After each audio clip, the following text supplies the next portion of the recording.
अब हम कंपेरेटिव के बारे में पढ़ेंगे। दो चीज़ों को या दो लोगों को कभी कभी हम कंपेयर करते हैं। हम ये देखते हैं उनमें क्या चीज़ एक जैसी है और क्या चीज़ मुख्तलिफ है। इन अल्फाजों को इंग्लिश में कंपेरेटिव्स कहते हैं। यानी कि हम ये देखते हैं कि वो दो चीज़ें दिखने में कैसी हैं, एक जैसी हैं या अलग है। जब हम उन्हें फील करते हैं तो वो चीज़ें एक जैसी हैं या अलग हैं, और वो चीज़ें बिहेव कैसे करती हैं, तो बिहेवियर का कंपेरिजन भी होता है। हमारे पास यहाँ पे एक एग्जाम्पल है, हमारे पास दो कैंडल्स हैं और अब हम इन दोनों को कंपेयर करेंगे।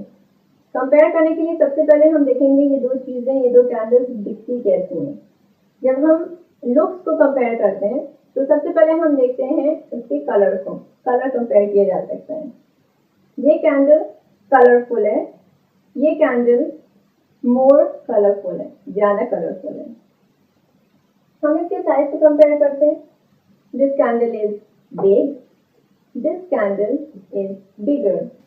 शेप को, क्योंकि शेप मुख्तलिफ है, कंपेयर इस वक्त नहीं किया जा सकता, लेकिन दूसरी चीज़ों के साथ आप शेप को भी कंपेयर कर सकते हैं। अब हम इन दो कैंडल्स की फील को कंपेयर करेंगे। जब हम इसके हाथ लगाते हैं, फील करते हैं, तो ये इसका टेक्सचर कैसा है, कैसी हमें फीलिंग आती है। ये कैंडल स्मूथ है और ये कैंडल स्मूदर है। This candle is smooth, this candle is smoother. Test हम नहीं कर सकते कैंडल को। स्मेल की जब बात आती है, एक कैंडल ज़्यादा खुशबूदार हो सकती है दूसरी से, तो हम ये कह सकते हैं this candle smells nice, this candle smells nicer. Sound भी कैंडल्स नहीं निकालती, इसीलिए हम साउंड की भी बात नहीं कर सकते हैं इस सिचुएशन में। जब हम बिहेवियर के कंपैरिजन की बात करते हैं, चीज़ों के बिहेवियर को ज़्यादातर हम कंपेयर नहीं कर सकते। लोगों का जो बिहेवियर होता है, बर्ताव होता है, उसको कंपेयर किया जा सकता है।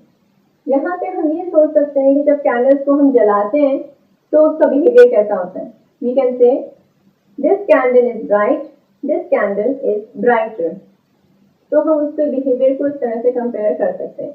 लेकिन ज़्यादातर बिहेवियर लोगों का या जो जानदार चीज़ें होती हैं एनिमल्स का, उनका कंपेयर किया जाता है। जैसे nice nicer, friendly friendlier, kind kinder.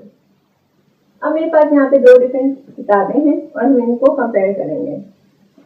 This book is big, this book is bigger, this book is thick, this book is thicker. ये ज़्यादा चौड़ी है, ये कम चौड़ी है, ठीक है। इसी तरह से हम ब्यूटीफुल की बात करते हैं। This book is beautiful, this one is more beautiful. कुछ क्वालिटीज या एस्पेक्ट्स जो होते हैं उसमें आपका जो नज़रिया है उससे मैटर करता है। इन द सेंस, हो सकता है आपको ये किताब ज़्यादा ब्यूटीफुल या खूबसूरत लगे और ये वाली कम लगे। कुछ लोगों को ये वाली ज़्यादा खूबसूरत लगेगी और ये वाली कम लगेगी। तो ये आपकी चॉइस से होता है कि आप किस चीज़ को किस तरह से देखें और कैसे अल्फाज इस्तेमाल करें। Heavy, heavier. अब आप आगे और अल्फाज देखेंगे जो कंपेरेटिव्स हैं। आप जितने याद कर सकें याद करें और उन्हें अपनी स्पीकिंग जब आप बात करें इंग्लिश में या आप लिखें, कोई भी राइटिंग एक्टिविटी करें, उनमें इस्तेमाल करें। Big, bigger, biggest. Small, smaller, smallest. Ugly, uglier, ugliest. Strong, stronger, strongest. Tall, taller, tallest. Long, longer, longest.